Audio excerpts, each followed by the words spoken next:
आपने बाबर से भगवान राम, मर्यादा पुरुषोत्तम राम की जन्मस्थली को छीनने में 550 साल लगाए हैं। अगर आप समय रहते जल्दी जल्दी करेंगे तो जिन लोगों को बहुत शौक है, जिन्होंने किताबों में पढ़ा है कि ये राष्ट्र एक सोने की चिड़िया था, जिस दिन भी ये सनातन की तरफ लौटना शुरू हो जाएगा, ये बहुत सारे बौने जो आपके इस शहर में हकला हकला के बोलते हैं, बहुत सारे लोग शेरो शायरी के माध्यम से आपको ज्ञान देते हैं, कुछ राइटर हैं, कुछ एक्टर हैं, अब उसमें से कुछ कंडक्टर हो गए हैं। अगर इस नरेटिव को आप तोड़ेंगे, जिस दिन भी आपके अंदर अपने इतिहास को, अपने पूर्वजों को लेकर के एक गौरव की भावना पैदा होगी, इंफीरियरिटी कॉम्प्लेक्स और कुंठा में रहने वाले समाज कभी भी जिंदा नहीं रहते। अगर आपके अंदर एक ऐसा भाव पैदा हो जाए कि आपको लगने लगे कि मुझसे दुनिया में कोई सुपीरियर है ही नहीं, मेरे पूर्वज ये थे, क्या कभी आपने अपने घरों के अंदर, आपको पता चल जाए कि आपके परिवार में कोई रानी लक्ष्मीबाई के दरबार में बहुत बड़ा मंत्री था, आप उसकी तस्वीर लगाते हैं कि नहीं लगाते हैं? आपको यह गौरव पैदा होता है कि नहीं पैदा होता? तो मुझे बताइए, दाऊद इब्राहिम के साथ की तस्वीर क्यों लगाते हैं? फिर तस्वीर लगाने का मतलब होता है कि आपके अंदर वो गर्व पैदा होता है, आपको दिखाने का शौक होता है कि मेरे पूर्वज ये थे। अगर आपने महाराष्ट्र से निकाल करके वीर सावरकर की तस्वीर घरों में लगी होती, छत्रपति महाराज शिवाजी की लगी होती, सुभाष चंद्र बोस की लगी होती, खुदीराम बोस की लगी होती, तो देश की सूरत बहुत पहले बदल गई होती है।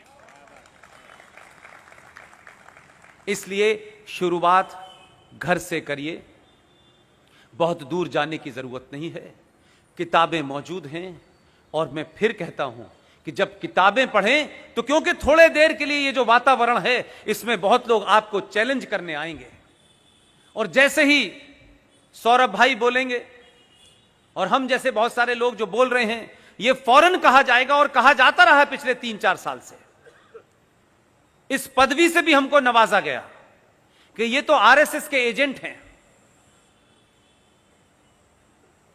अब बहुत सुन लिया मैंने, आरएसएस के एजेंट हैं। मैंने कहा भाई, मेरा तो आरएसएस से कोई संबंध इसलिए भी नहीं है कि अल्लाह ने मुझे वहां पैदा किया जहां आरएसएस थी नहीं। लेकिन मुझे जब बहुत गुस्सा आया तो मैंने एक मंच से कहा ये बात, आप अगर ये कहते हैं कि मैं आरएसएस का एजेंट हूं,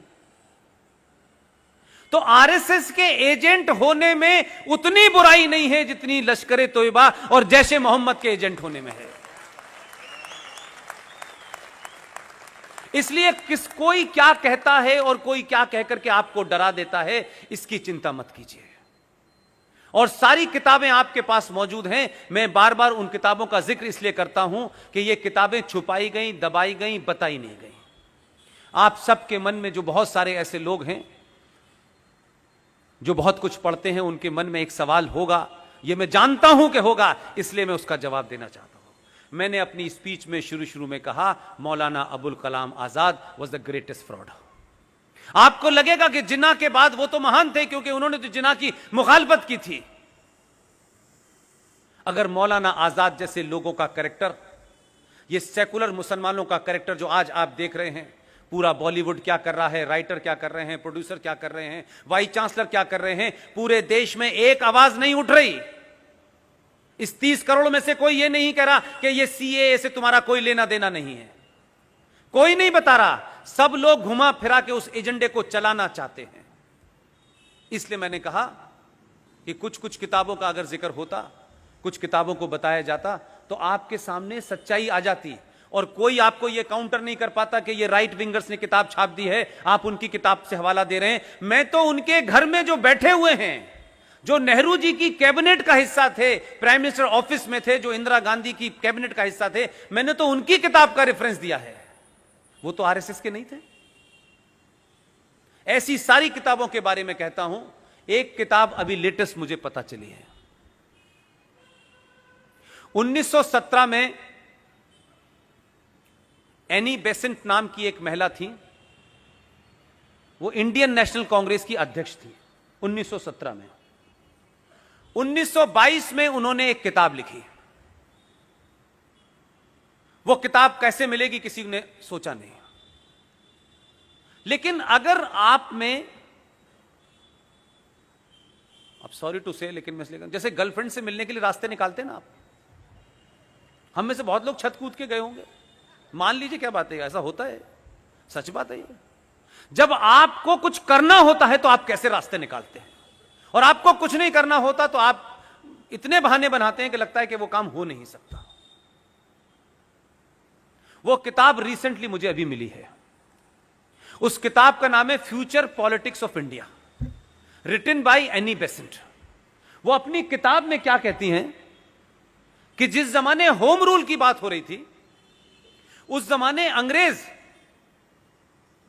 जो अपर कास्ट थी, उसके खिलाफ जितने भी नीचे के लोग थे, उनसे अंग्रेज बुला बुला के ये कहा करते थे कि देखो तुम लोग होम रूल की मांग मत करो, अगर होम रूल आ गया तो ये ब्राह्मण तुम्हें अपना गुलाम बना लेगा।